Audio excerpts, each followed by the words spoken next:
नमस्कार। मेरा नाम भाऊ तोरसेकर। आप देख रहे हैं प्रतिवाद। दोस्तों, पिछले कम से कम 2 हफ्ते 15-16 दिन मैं बहुत बीमार था और इसलिए मैं वीडियो नहीं बना पाया। अब नवरात्रि के पहले दिन पितृपक्ष खत्म होने के बाद फिर से नई शुरुआत कर रहा हूं और मुझे विश्वास है कि जो मुझे देखना चाहते, सुनना चाहते, उनके लिए फिर उसी ताकत से, उस शक्ति से नवरात्रि के मुहूर्त पर जो शुरू कर रहा हूं उसका उतना ही स्वागत होगा। दोस्तों, आज मैं महाराष्ट्र की राजनीति पर बोलने वाला हूं। जो राजनीति विधानसभा चुनाव ज्यादा से ज्यादा 50 दिन आगे है, सिर्फ 50 दिन बचे हैं और कहां फंसे हैं महाराष्ट्र के राजनेता, इसका विश्लेषण करना मुझे जरूर लगता है। और इसमें मराठी मीडिया हो, अंग्रेजी हिंदी मीडिया हो या नेशनल मीडिया हो, इसमें बार बार चुनाव के बारे में जब चर्चा होती है तो एक बात की चर्चा जोर शोर से होती है, वो है मराठा आरक्षण। और गलत ढंग से जो विश्लेषण होता है, एक बात होती है विश्लेषण करते वक्त आपको बारीकी से चीजें देखनी पड़ती है कि कहाँ कुछ गलत हुआ है तो क्या हुआ है, कैसे हुआ है। जो कठिन सवाल होते हैं उसके आसान जवाब नहीं होते, और कठिन सवाल जो होते हैं उनके जवाब ढूंढने के लिए बहुत बड़ा प्रयास करना पड़ता है। और अगर आप आसान जवाब ढूंढोगे तो वो जवाब हमेशा गलत होते हैं और उसके परिणाम भी आगे चलकर गलत हो जाते हैं। तो इसलिए महाराष्ट्र की लोकसभा चुनाव में जो महाविकास आघाड़ी यानी एमवीए जिसको बोलते हैं, उसको जो लाभ हो गया है उसका एक ही आसान कारण ढूंढा जाता है और बोला जाता है, कथन किया जाता है कि भाई मराठा आरक्षण का जो आंदोलन था उसका फायदा एमवीए को मिला और शिवसेना बीजेपी महायुति जो सत्ता में है उसका नुकसान हुआ, क्योंकि ये आंदोलन महायुति के सरकार के खिलाफ था। पर्टिकुलरली बीजेपी के महाराष्ट्र के सबसे बड़े नेता, पूर्व मुख्यमंत्री आज के उप मुख्यमंत्री देवेंद्र फडणवीस के खिलाफ यह आंदोलन था और इसका परिणाम महायुति को भुगतना पड़ा। ये बात सरासर गलत है।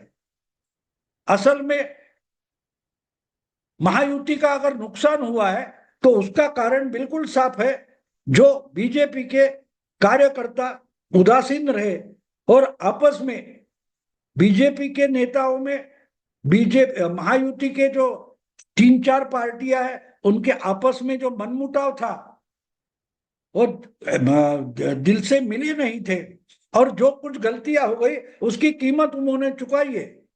लेकिन उस पर मराठा आरक्षण का कुछ भी परिणाम नहीं हुआ। लेकिन आपको मालूम है कि महाराष्ट्र के सबसे बड़े बुजुर्ग नेता शरद पवार हमेशा लोगों में एक संभ्रम पैदा करने की रणनीति चलाते हैं। तो उन्होंने जब ये विश्लेषण आया तो उसका बड़ा भारी स्वागत किया कि मनोज जरांगे जो मराठा आरक्षण के लिए अनशन उपोषण कर रहे हैं, आंदोलन कर रहे हैं, उनका ही फायदा एमवीए को मिला, महाविकास आघाड़ी को मिला और महायुति को नुकसान हुआ। तो उसको ज्यादा बल देने की कोशिश शरद पवार की तरफ से भी हो गई। लेकिन बात आहिस्ते आहिस्ते साफ होती जाती है। संविधान धोखे में है, इसलिए दलित कंसोलिडेशन और मुस्लिम कंसोलिडेशन, इसका फायदा महाविकास आघाड़ी को मिला और उसमें बीजेपी और महायुति की उदासीनता उनको लाभदायक हुई।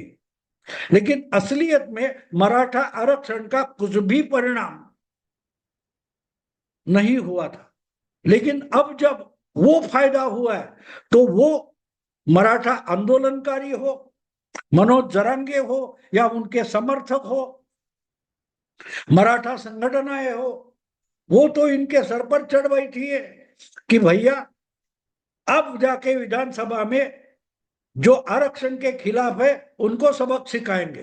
लेकिन इसका सबसे बड़ा परिणाम ये होगा कि जितना मराठा आंदोलन एग्रेसिव होते गया, आक्रामक होते गया, उतना ही उसका विपरीत परिणाम ओबीसी जातियों पर, समाज संगठनों पर हो गया और मराठा आंदोलन ठंडा पड़ता जा रहा है। और दूसरी जगह ओबीसी समाज घटक जो छोटी मोटी जाति है वो इकट्ठी होती जा रही है और जोर शोर से मराठा आरक्षण के खिलाफ मैदान में उतर रही है।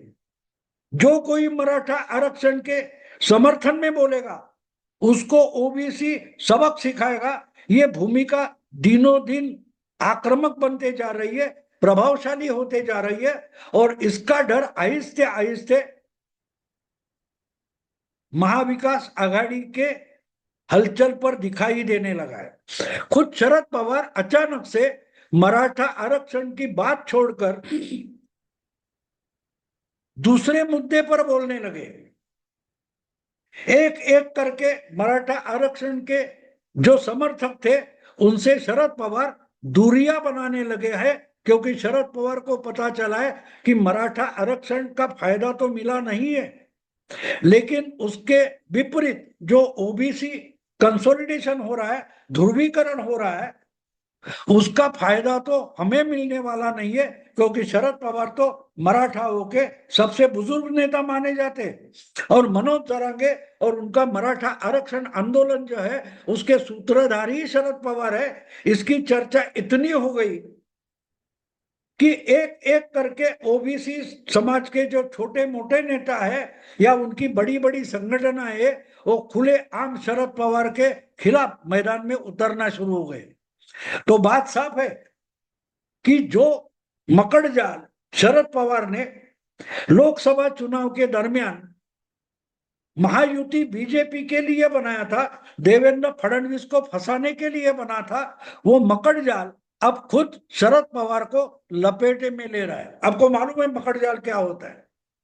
मकड़ी का जो जाल बनाती है मकड़ी शिकार करने के लिए, कोई छोटे मोटे कीटाणु आकर उस जाल में फंस जाते हैं तो कोई कोने में बैठी मकड़ी ध्यान लगाकर उधर देखती है शिकार कहाँ मिलने वाला है, और अगर फंस गया एकादा एक कीटक होता है वो आकर फंस गया तो पकड़ने के लिए दौड़ती नहीं और दूर से देखती रहती है।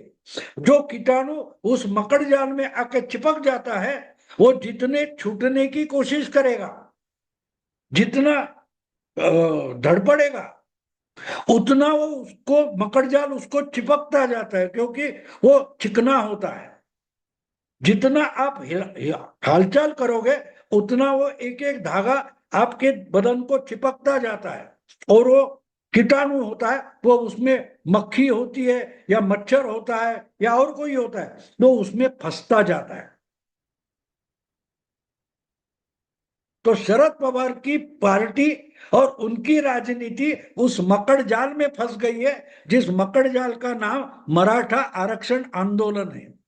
और इसलिए जोर शोर से मैदान में उतर गए मनोज जरांगे, जो अपने ही गांव में उपोषण करने बैठे थे। उनको ज्यादा पब्लिसिटी भी नहीं मिली और अपना आंदोलन उपोषण उनको लपेटना पड़ा, रोकना पड़ा। अब पहली बात तो आपको याद है कि एक समय था कि मनोज जरांगे अगर उपोषण करते तो उनको मिलने के लिए बड़े बड़े पार्टी के नेता जाते थे, सरकार के मंत्री जाते थे, खुद शरद पवार पहुंच गए थे, उनके पार्टी के नेता पहुंच गए थे, पूर्व मुख्यमंत्री पहुंच गए थे, एकनाथ शिंदे भी मुख्यमंत्री होते हुए पहुंचे थे। और मनोज जरांगे का उपोषण शुरू हो गया तो इतना मीडिया में बवाल खड़ा किया जाता था कि अभी ये मिनिस्टर जाएगा, फिर वो मिनिस्टर जाएगा, वो उनके साथ समझौते की बात करेगा। इस बार कोई भी मिनिस्टर मनोज जरांगे के उपोषण की जगह पहुंचा नहीं। और मिनिस्टर की तो बात ही छोड़ो, किसी भी पार्टी का कोई बड़ा नेता पहुंचा नहीं, क्योंकि अब मनोज जरांगे के उपोषण और मराठा आरक्षण आंदोलन की हवा निकल चुकी है, क्योंकि उसके खिलाफ जितनी बड़ी संख्या में ओबीसी और दीगर मराठा जातियां कंसोलिडेट हो रही है।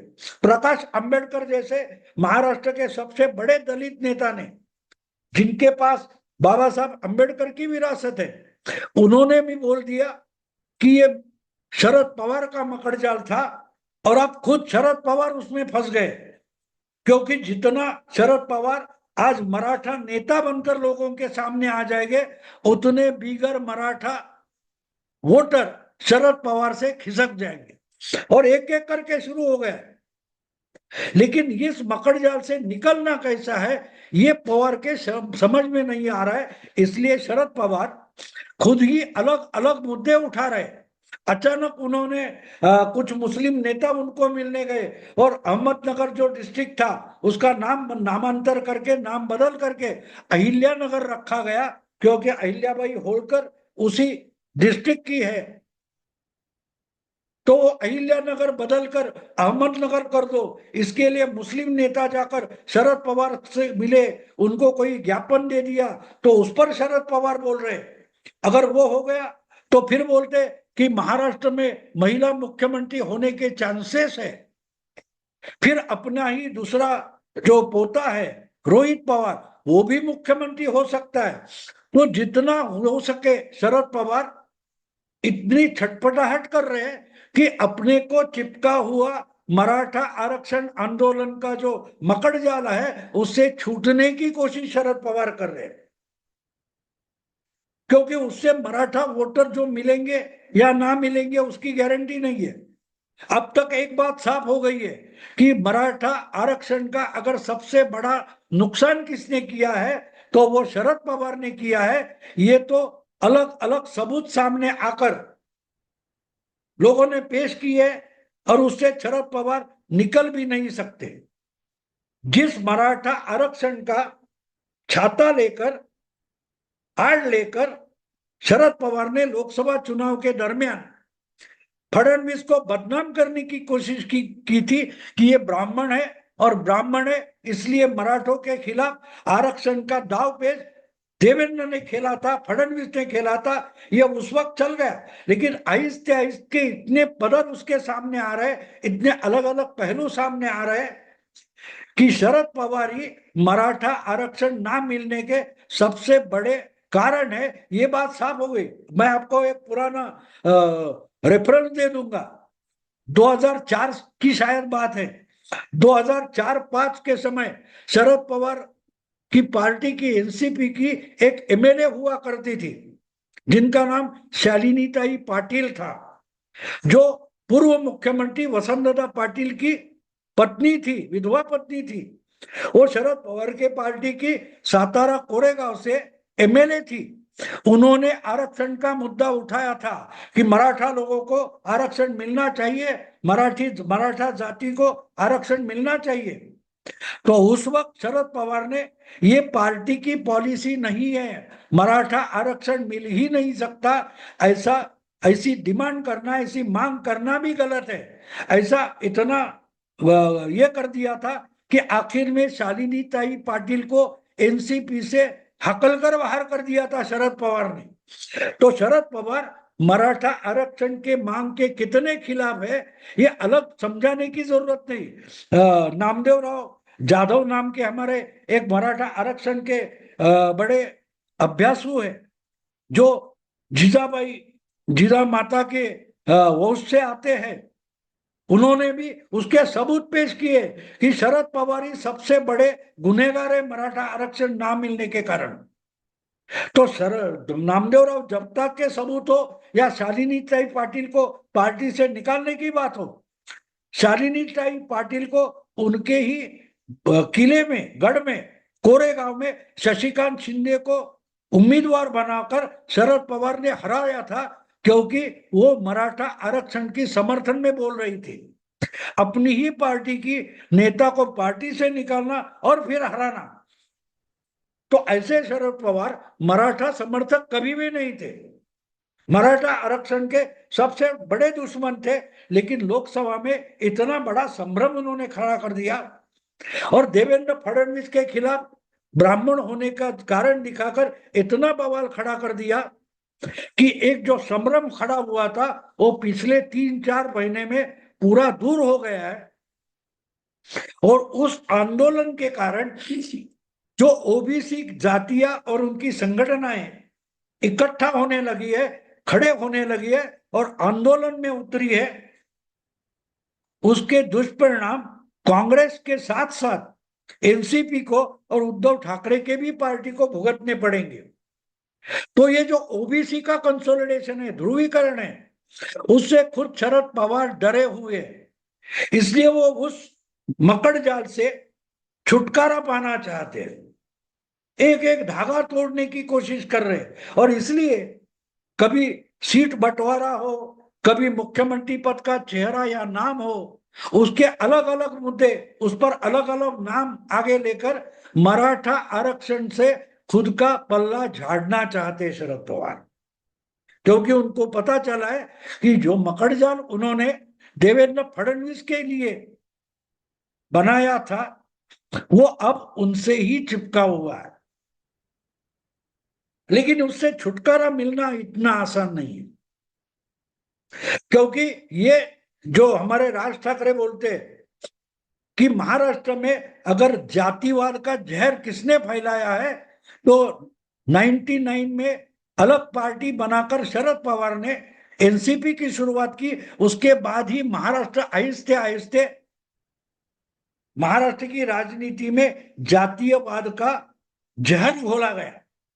अब उसमें खुद शरद पवार जब फंसने लगे तो उससे छुटकारा पाना चाहते, इसलिए कभी रोहित पवार का नाम उछालेंगे, कभी महिला मुख्यमंत्री की बात करेंगे, कभी अहमदनगर नाम तो बदला है अहिल्या नगर, तो उसको बदलकर अहमदनगर की बात छेड़ेंगे, एक एक बात आगे निकाल रहे हैं, क्योंकि अब उनको पता चल गया है कि उनकी पार्टी को ही मराठा वोटर से धोखा है और ओबीसी तो उनके खिलाफ आहिस्ते आहिस्ते जा चुके हैं। इसको बोलते दोस्तों कन्फ्यूशियस, जो चीन का एक बड़ा बुजुर्ग ज्ञानी माना जाता था, बुद्ध का साथी था, सहकारी था, शिष्य था गौतम बुद्ध का, जो चीनी बुद्धिमान विचारवंत माना गया, उसका एक दृष्टांत है। अगर अपने दुश्मन के लिए गड्ढा खोद रहे हो तो उसका एक मत खोदो, दो खोदो, क्योंकि एक तो तुम दुश्मन के लिए खोद रहे हो, लेकिन वो गिरने के बाद तुम्हारा भी गड्ढे में जाना तय है, तो अपने लिए भी गड्ढा एडवांस में खोद कर रखो। तो शरद पवार के लिए महाराष्ट्र लोकसभा चुनाव के बाद विधानसभा चुनाव बिल्कुल वैसी हालत हो गई है, ये खुद अपने ही बुने हुए मकड़जाल में फंस गए और उसमें जितना निपटना चाहते उतने फंसते जा रहे। देखते हैं दोस्तों आगे क्या होता है।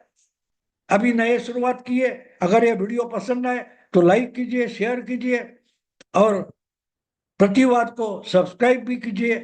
नमस्कार।